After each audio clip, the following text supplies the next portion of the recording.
សំលេងអ៊ូអកងកក្នុងផ្ទះ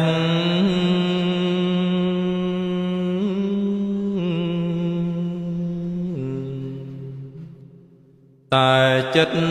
ខ្ញុំស្ទះខ្សឹបខ្សួលចិនដាទឹកភ្នែកតក់តក់ចេញពីនេត្រាលោកយាយ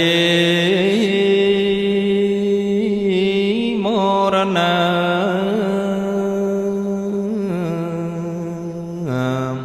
ចាក់ចោលចៅហើយថែចៅពីតូចបដូចនឹងកូនខ្លួន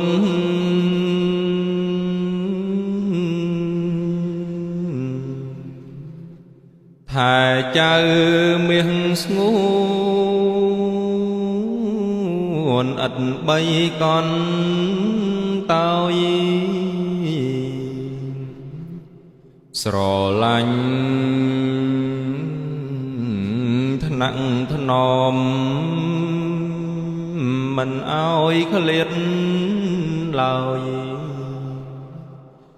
លោកយាយ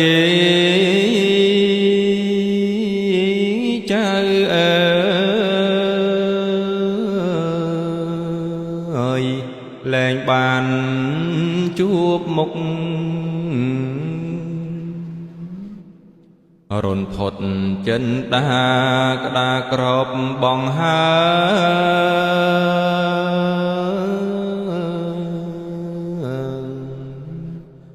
រូបចៅ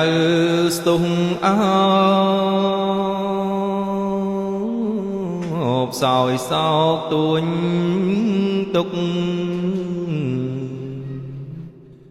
នេះគ្រីចុងក្រោយចៅបានឃើ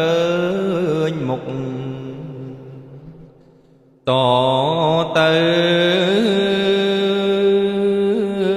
ដាក់ទុក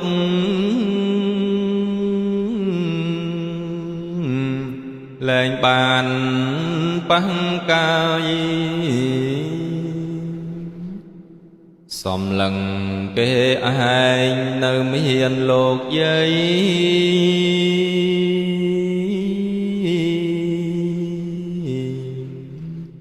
ថ្នាក់ថ្ន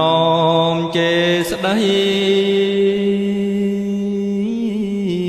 ប្រៀបបីដូច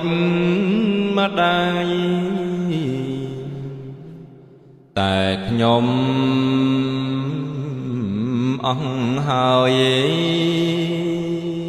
លែងសល់រូបកាយ